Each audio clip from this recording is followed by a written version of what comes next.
Всем известно, что Коммунистическая партия Китая использует уйгурскую молодежь в качестве дешевой рабочей силы. Недавно появились данные о том, что заработная плата каждого из них составляет меньше 600 юаней в месяц. Согласно информации местных источников, китайские чиновники продают узников оптом и в розницу. Люди вынуждены работать на китайских фабриках, получая мизерную заработную плату. В каждом регионе Восточного Туркестана имеется по меньшей мере один или несколько концентрационных лагерей. Наряду с лагерями построено большое количество фабрик, принадлежащих китайским бизнесменам.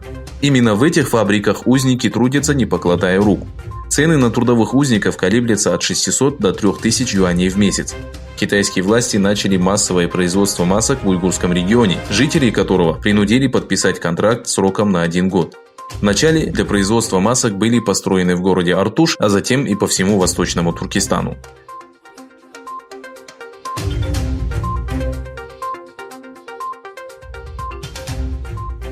Заместитель премьер-министра и министр финансов Японии Аса Тара заявил, что большинство стран требуют отставки генерального директора Всемирной организации здравоохранения Тедроса Адханома Гебрейесуса.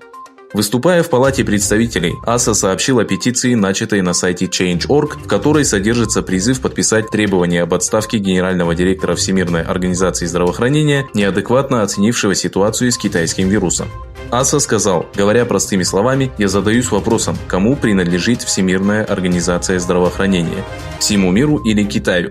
Мои вопросы не безосновательны, потому что в последнее время мы все чаще слышим о реорганизации ВОЗ как китайской организации здравоохранения».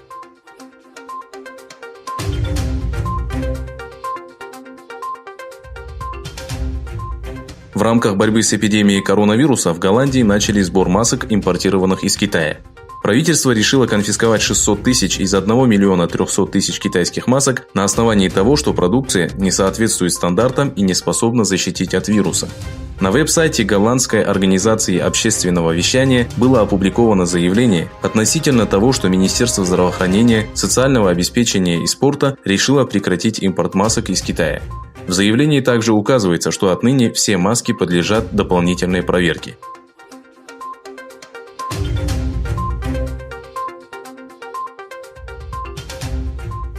Председатель Еврокомиссии Урсула фон дер Лайен заявила, что с момента начала эпидемии COVID-19 Евросоюз не мог принять своевременные меры из-за одностороннего поведения стран-участниц Союза.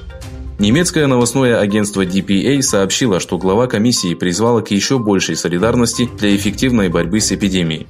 Опровергнув критику относительно открытости границ Евросоюза и недостаточной координации для борьбы с эпидемией, Урсула фон дер Лайен заявила, что комиссия усердно работает над мобилизацией пограничного трафика для товаров первой необходимости. На вопросы о возможном распаде Союза в связи с данным кризисом глава комиссии отметила, что все в руках Евросоюза, который смог быстро отреагировать и обеспечить координацию.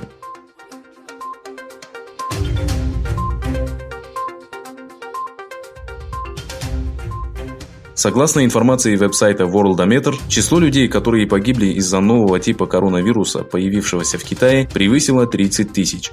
Количество инфицированных достигло 650 913.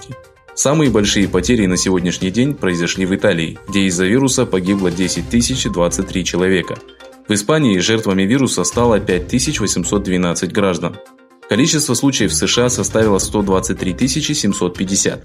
В Турции было зафиксировано 7402 инфицированных. Количество жертв составило 108 человек.